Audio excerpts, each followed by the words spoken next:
Hey, it's Travelgigolo and we're at Maabwe Bay, which is on the shores of Lake Kariba in Zimbabwe.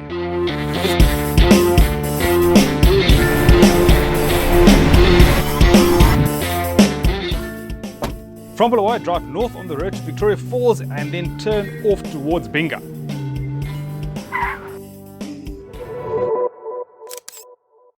So, how to get here? Depends where you're coming from. We've come from Joburg, but I'm not going to go through all of that.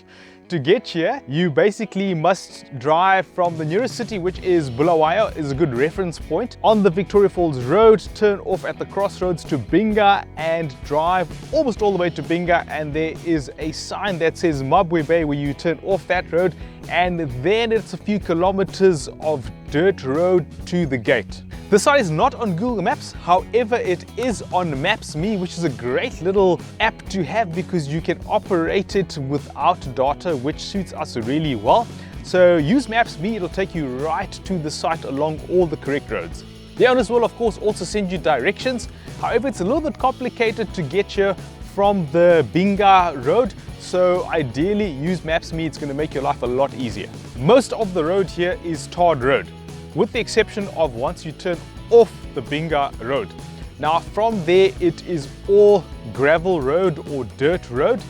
It's relatively stony, however it's not particularly difficult to drive. You don't need a 4x4, you need sensible clearance, but you don't need a 4x4. It's a little bit silty in places, but it is not muddy. The road is about 15 to 20 k's long, however it is a little bit rough and undulating in spots, so do give yourself enough time. There are a couple of different camping options, or campsites rather, at Maabwe Bay. The one we are camping at is on the northern side of the property. However, this is probably unusual. We are quarantining here, which is a large part of the reason that we're at this campsite in particular. So I'll describe the campsite that we're on and the general campsite on the other side as well. That's on the Mlebezi side of the property. Now, all the sites have dedicated bathroom facilities. That's a little shower bathroom setup, so a shower and a basin and a sort of area where you can change and all that sort of thing, and also a dedicated flush toilet. Hot water is supplied by a wood-fired donkey, so you've got to make arrangements. If you are evening people like us, then you want the donkey in the evening, of course. If you are morning people that like to wake up at the crack of dawn or 4 AM or whatever crazy people do at that hour of the day, then you need to have that sorted out for the morning. There's a wash-up facility next to each set of ablutions, so you can do your cutlery and your stuff, washing stuff for your camping gear and your food items and so on. And of course you can get water from there as well. The water is drinkable. It is water that is abstracted from the lake, which apparently is very good water quality, and that is passed through a set of sand filters as well. There's electricity at all the sites, and that electricity is supplied from the grid to the site, of course. And the plug points are round plugs, so the normal South African setup, normal 13 amp plug that you would have in South Africa, as opposed to what is usually the case in Zimbabwe, which is the square type plugs with a fuse inside. However, electricity, as we've discovered in Zimbabwe, is not consistent. The electricity supply is not consistent. There are power outages from time to time, the same thing in South Africa actually, and that means that you've got to be a bit more prepared because those power outages can last a fair amount of time, so several hours at a time. In fact, the worst case we had was almost a day. We had a full day of no power. So it's good to have a little bit of backup in that respect. Here at the main site on the northern side of the property, there is a generator which is switched on from time to time, and so there is power from time to time in that respect. However, if you're on the other side, which is the more usual camping side, then there isn't a generator over there. So it's advisable, if you need it, to have, for example, a bit of solar or something like that there. Now, we don't typically need solar. We've recently acquired solar, so we have the advantage of being able to use that. But you could, of course, get through this without solar as well. We've camped many times without electricity, without solar either. Of course, though, we do have a deep cycle battery. We've got a dual battery system on the car, so we do always have electricity to supply to our fridge. Lighting. There is lighting at the campsites. There's lighting at the bathrooms as well. So insofar as lighting is concerned, almost all the lighting that you could require is there. We have a LARPer at this campsite, which is really nice, and this doesn't have lighting inside it, so we've had to kind of manufacture our own lighting here by putting a headlamp up facing into the ceiling to give us a bit of ambient light inside the lapa at night. There are taps at all the campsites, as I've mentioned.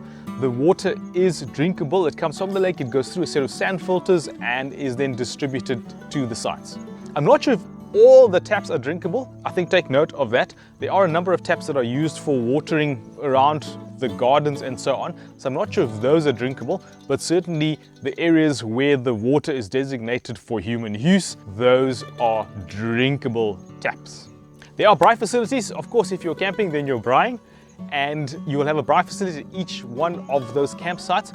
Wood is also supplied, fantastic, lovely dry mopani wood, which makes the best coals for braaiing, of course. So that's a really nice feature of camping on this site too. Now you can camp here in several ways. You can set up a ground tent like we've done under the lapa over here.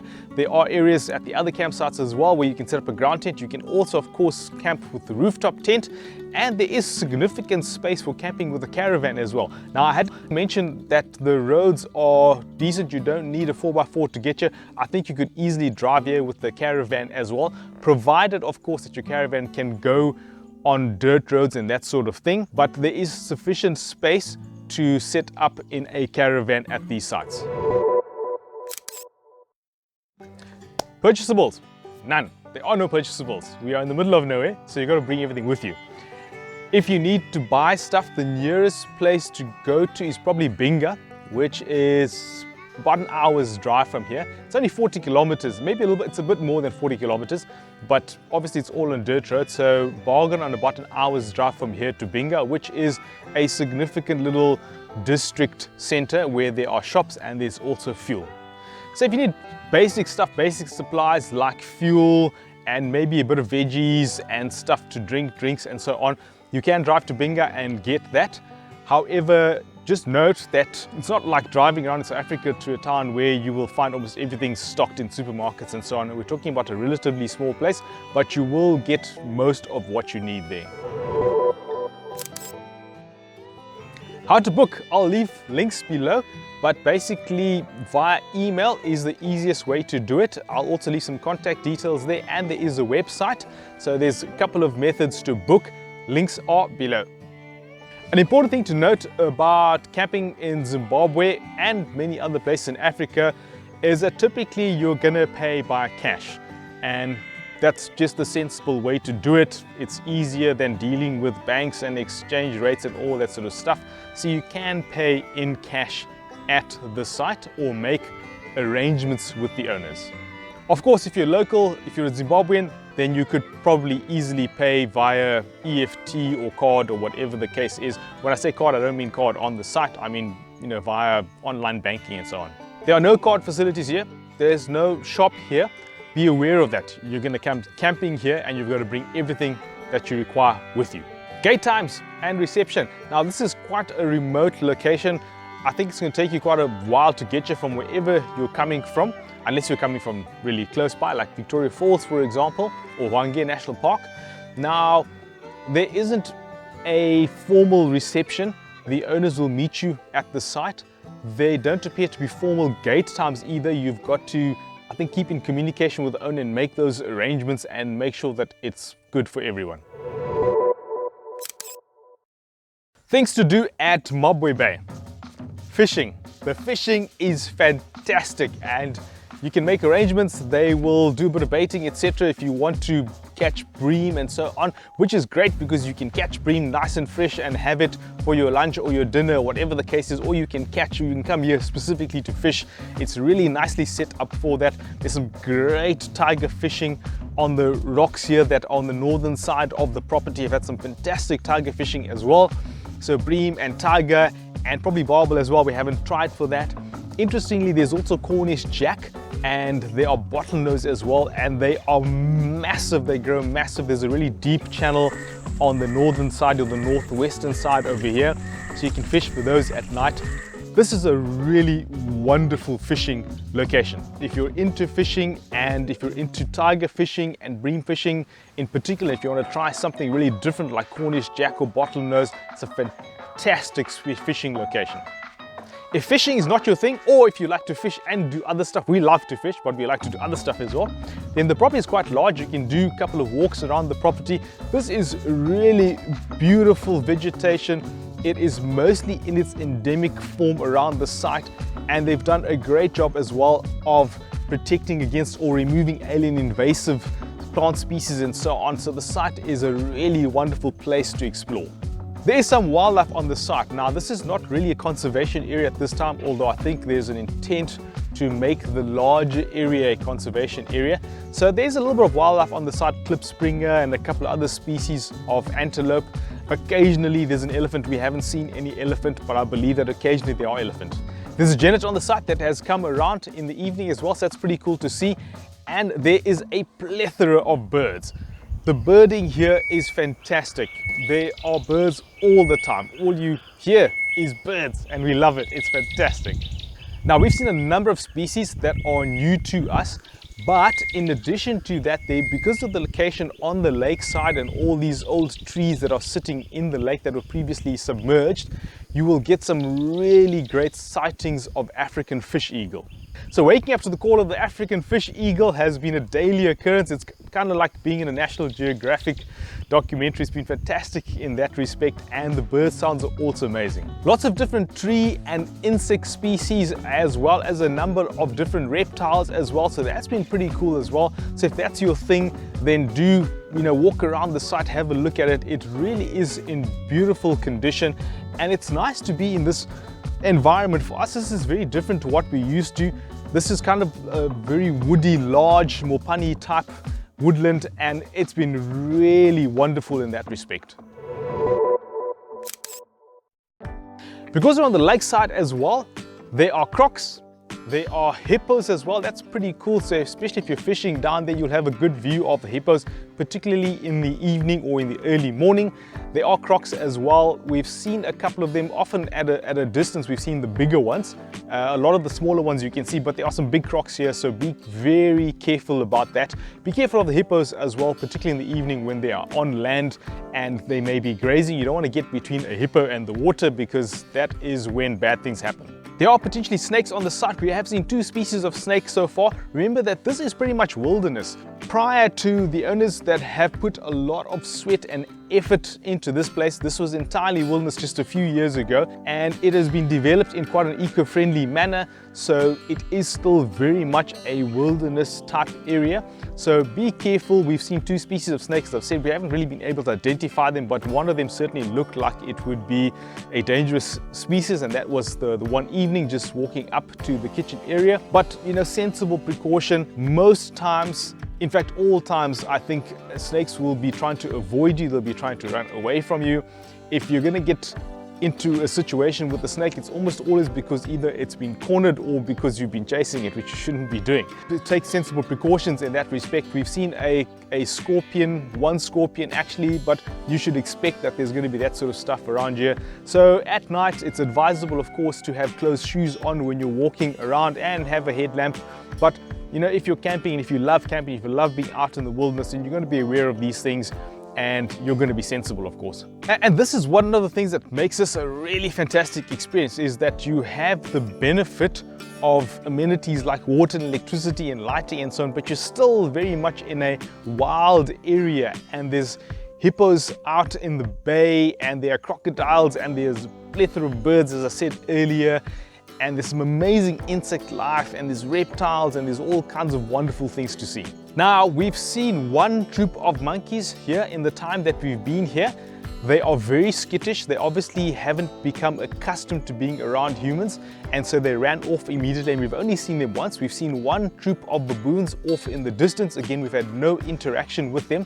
But of course, be sensible. If you're going to camp here, make sure that you close stuff up if you're going to move away from your campsite, because eventually those baboons and monkeys, I think if they come to realize that there are opportunities for food and so on, then they could become a problem. So be sensible, be a good camper, be responsible, and close your stuff up.